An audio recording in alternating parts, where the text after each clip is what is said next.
Hello বন্ধুরা, good morning. তো আজকে আমি একটা নতুন এক্সপেরিমেন্ট করতে চলেছি। এক্সপেরিমেন্ট না, এটা অনেকেই করে থাকে।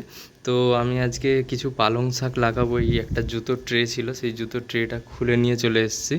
এটা যেহেতু কাজে লাগছিল না, সেই জন্য এতে একটা পেপার দিয়েছি। তার উপরে আমি এই দেখো, এটা হচ্ছে মাটি, এটা কোকোপিট, এটা হচ্ছে গোবর সার, আর এটা একটু হাড় গুঁড়ো নিয়ে নিয়েছি। এগুলোকে মিশিয়ে আমি এখানে পালং শাকের বীজ লাগাবো, দেখবো যে পালং শাক হয় কি না। তো মিক্স করে আমি ওটাতে বসিয়ে তারপরে দেখাচ্ছি যে কীরকম দেখতে লাগছে। দেখো, আমি এখন মিশিয়ে নিয়েছি তিনটে জিনিসই।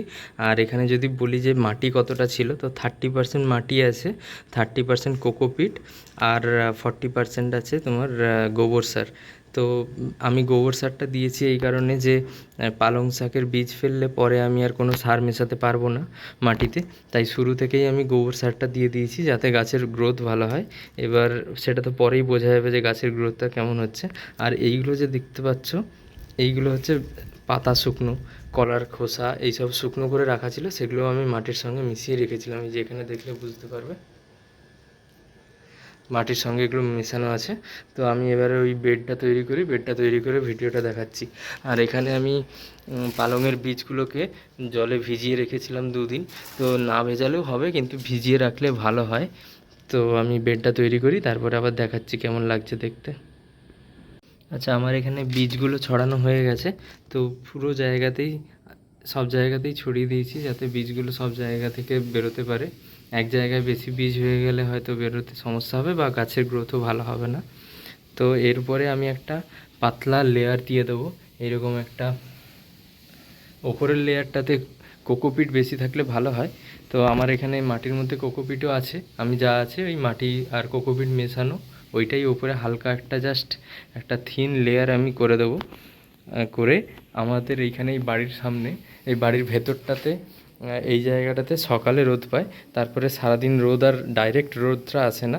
তো আমি ভেবেছি এইখানেই রাখবো, রেখে জল স্প্রে করব। এখানে স্প্রে করার জন্য স্প্রেয়ার বোতল রাখা আছে। তো উপরের লেয়ারটাকে দিয়ে তারপরে আমি যেখানে রাখবো সেখানে রেখে তারপর দেখাচ্ছি যে কেমনভাবে আমি বসিয়ে রেখে দেবো এটাকে কয়েকদিনের জন্য। উপরে পাতলা মাটির লেয়ারটা দিয়ে দিয়েছি, জাস্ট একদম পাতলা দিয়েছি, যাতে বীজগুলো কোনো রকম ঢেকে থাকে। বাকি বেশি মোটা লেয়ার দিলে হয়তো জার্মিনেট হতে একটু প্রবলেম হবে, সেই জন্য হালকা লেয়ার দিয়েছি। আর এবারে আমি এই স্প্রে বোতলটা দিয়ে জল স্প্রে করে দেবো।